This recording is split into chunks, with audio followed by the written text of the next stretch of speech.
was scrolling through a particular podcast. It's called King GP Network, and I saw something of interest, and I want to share that with you here.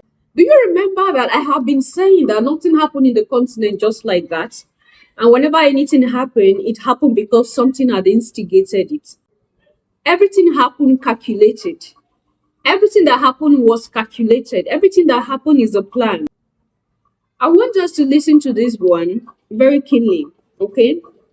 Because when we look into politics, especially what is going on in the continent, and very, very recent of the happenings around the continent of Africa about, elections. We saw what happened in Cameroon. We saw Tanzania. We also saw, the very recent one, the Guinea-Bissau issue, where we discovered that it is the democratic leader who had played the ECOWAS. Okay, he played ECOWAS so well that he made it look like it was the military taking over, but he is the one who had given the order, like, come and arrest me and make it look like you have taken over militarily. That is what we saw. And all of this is because of the rotten system that we have, the so-called politics that is become a game that they've been playing for a long time. So according to this man, politics is a license to loot. And according to him, he had traveled across, countries in the continent of Africa, and he had just understood this, that nothing happened in Africa just like that. Okay? Let's listen to him and then we continue. I've always hated injustice, even as a young man. And in 2018, I was given the opportunity to travel through Africa and assist with the cannabis legislation. And I found it virtually impossible to do that. And wherever I went in Africa, I see the same destruction, the same decline, the same collapse of the economy. And it's a global phenomenon. It's all planned. And so from that first journey through Africa and seeing exactly what the governments were doing to the people, I decided to do something about it. And then I started investigating why the cannabis market won't take off in South Africa, what the laws are. And although they tell you, please, you can do this, when it comes to it, you actually can't, because they control everything. So, which leads me into my battle with the Reserve Bank. Yeah. And we can see what's going on with the banks. I'm in court with Absa Bank, who have now attempted to interdict me and silence me from telling people what I'm telling you here today. The banks, and I told Lieutenant General Makwenazi, the banks have captured the judiciary and law enforcement, amongst others. And if General Makwenazi has evidence that the drug dealers have captured the law enforcement and judiciary, then it simply shows us that they're up for sale to anyone who can pay them. So we are in a lawless nation, and I've proved this since long before the State Capture Commission. Okay, we have to start in 1901, when Rothschilds and the Crown Corporation took control of this country. So the New World Order, so to speak, which is globalist elites, it's the global corporatists, have taken control of this planet. And the plan is to enslave every single one of us, black, white, and brown. Right now, we're sitting in a situation in South Africa where the finance has been weaponized against the people. It's virtually impossible to get money into the country for upliftment programs, humanitarian grant funds, and the theft from and by the banks is mind-boggling. Right now, the banks are asset stripping the nation, and the victims have no recourse to the law. So I have one matter where we've got 18 fraudulent court orders, and the man was dispossessed of his life's work with false court orders. That's only one aspect of where we're headed in this nation. I could go into the food security, which most people are totally unaware of. But I think we need to give the viewers a wake-up call, and as brutal as it may be, it is the reality that we are facing. Are you politically aligned? I'll give you my view on politics. Yeah. Politics is a license to loot. All those political parties are paid by the Manel family in Cape Town. So in a letter that I wrote to President Ramaphosa, I put the link where the United States military industrial complex entertainment division budget is used for advancement of political purposes. So all these politicians are one. Yeah. There is no independent political party. Politics is a distraction to keep the people divided. You're touching Manels, but there's Rupert's and Oppenheimers. What's the story? Well, okay. Let's look. I'm going to deal with the Ruperts and the Oppenheimers and the rest of them, but let's go back to the situation in South Africa. The United Nations resolutions, Agenda 2025 and 2030 apply. And before these globalist criminals do anything, they put it in writing and they tell us what they're going to do. So if we were to read the UN resolutions 2025 and 2030, there are two words that are important. It'll bring you to the situation where we are in South Africa. The first term that is important is depopulation. They've put it in writing that they intend to depopulate to the tune of 6.5 billion people before 2030. And the COVID vaccinations was only the beginning of the depopulation agenda, for they have stated they will depopulate this planet by all and any means possible.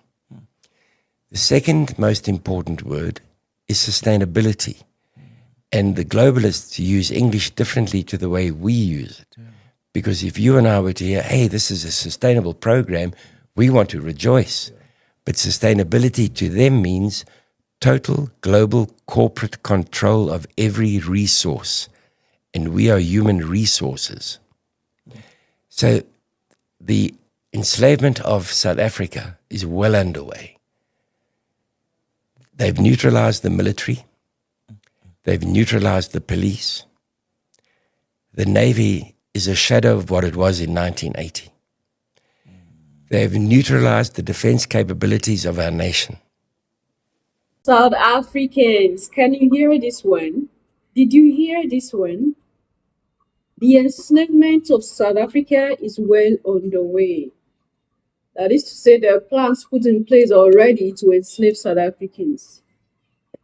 When we see influx of Israelis, Palestinians, some more white nationals of European descent claiming to be South Africans, claiming to be the first,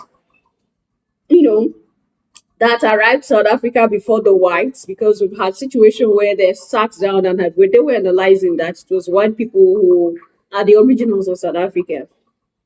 Now, all of these are done in preparation for the enslavement of South Africans. My South Africans, brothers and sisters, I don't know if you listen to this or if you took your time to be patient enough to listen to this to the end. The situation in South Africa is not just happening for no reason. Especially for those of you who think that your problem is your brothers and sisters who are Africans. I've gotten a lot of insults from you all, and I'm not going to stop, because that time will come when you all will understand. And I just hope and pray that it's not too late for you to realize that there is a bigger plan. There's a bigger plan ahead. Especially with this whole, and encouraging you to get into a serious disagreement with your fellow Africans. Now, the liberty, the freedom that Black South Africans even have today is all thanks to fellow Africans who had supported in the past. Go and read your histories very well. And do you think that it's It's just your own doing to hate your brothers and sisters just like that. We talk about drugs in South Africa. Most of you think that it's your fellow Africans who are coming from other countries that are trafficking. Yes, there are Africans who are involved in those dirty business. We know them. You know, Africans from different countries from Nigeria who go to South Africa to go push drugs. Yes, there are. We have Africans of other nationals who or of other nationalities who go to South Africa to go push drugs. Yes, that we know. But those people who are involved in those drug business, are they just where are they getting the drugs from and how are they selling it? Like if it's a syndicate, if it's a drug business, then it has a network. Have you sat and thought about the networking, how these drugs move here and there, how it's gotten, how it's sold, who are those who are involved? You are seeing what they want you to see, but the bigger picture behind it, we are blinded to see it. And that is our problem as Africans. The enmity has been created already. And you hear that the enslavement of South Africa is on the way. It's not me that said this. It is this very European descent, this man that is saying this. That your enslavement is on the way. That means there are preparations, there are things put in place, and whatever is happening in South Africa now is part of the plan.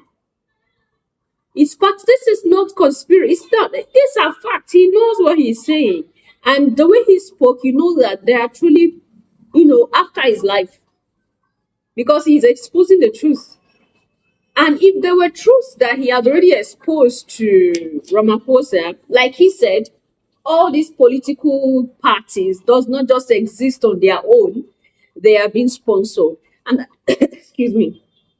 And that is what is pushing my mind back to what Bishop Larry said in the video where we had about the nation of Israel, its black nation, black diaspora, and those in the continent. He said something, okay, associations that are for black people, okay, societies that are for black people, unions that are for black people are not founded or managed by black people. And that is exactly what we are seeing here. That all the political parties existing in the continent always have a foreign influence. Those who are backing them up, those who are pushing them to make decisions, those who are funding them, helping them, so that the moment they become leaders, they are answerable to that particular foreign body. This is not a joke. Now, take your time and look into this whole thing. All the unions that are meant for black people's liberation, look into the origin. It has a connection to a European descent. Why should it be like that? Has any European Liberation Union has a connection to any melanated or somebody from the melanated community? But everything that has to do with us has a touch of the white people. Why does it have to be like this? Why? It is because they always want to get involved so that they can manipulate. And since we have been conditioned to believe that the white man means salvation, the moment you see a white man, you are saved, they are taking advantage of this whole situation. It's unfortunate, but a lot of learned Africans have still not awakened, have still not pulled themselves out of the box, the circle that they are locked in. The moment it comes to a European getting involved in an issue, to them that is they trust that person 100%, and they do not trust their own fellow African or melanated brothers and sisters. So these are things that we see by day happening in the continent of Africa, and it's a painful truth that if care is not taken, South Africa will be enslaved, and there will be nothing that African countries will do about it.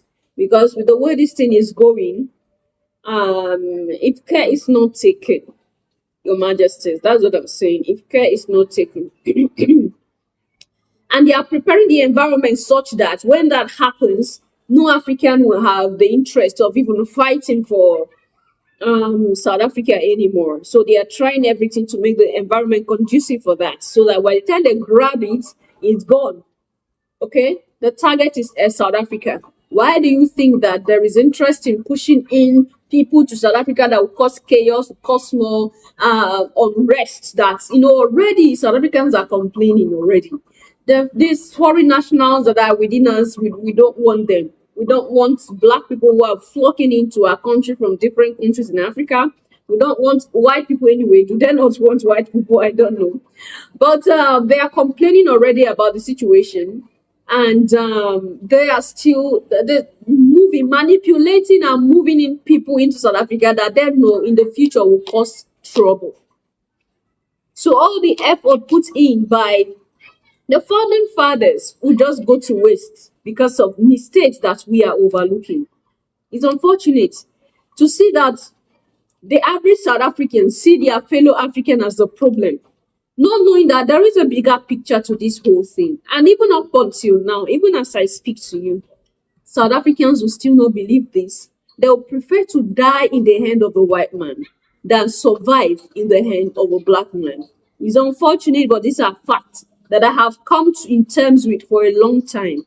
But I know we keep talking to ourselves like this because there is no other way. There is no other way. We are together, we are one. So let's keep talking to ourselves like this. What do you think? Leave your thoughts and opinion there at the section. I'm going to see you in my next one. Until then, love yourself, love others. Stay safe, stay positive, always your majesty. Bye for now. These Palestinians from Gaza reportedly were offered by a mysterious aid organization shadowed in secrecy and obscured in their publicly available information, known as Al-Majd Europe. They were offering, essentially, Palestinians, they were offering them exit packages. $1,000 for babies, $5,000 for adults. Many paid this money out of sheer desperation, and then they were put on this plane and sent to Kenya, where there was a stopover, and then the plane took off again and then landed in South Africa. No documentation, no confirmation, no agreement between the states, nothing, nada. It's a chartered flight, meaning it's private, right? It's privately organized. It's not like Pegasus Airlines or wherever. You can just book a flight and, pull up to Heathrow and no, it's not public. And now there's international outcry, confusion, fear, worry by so many people. Why? Well, because this seems like a more advanced version of smuggling people into the back of a truck, taking them, taking thousands of dollars from them and then taking them in their however many hundreds, thousands, and chucking them into Europe. We've seen, border control. There's UK border force, TV shows here in the UK where they showed like police officers basically screening trucks and then going and seeing that whole families sometimes were hiding at the back of the trucks, desperate for a new life.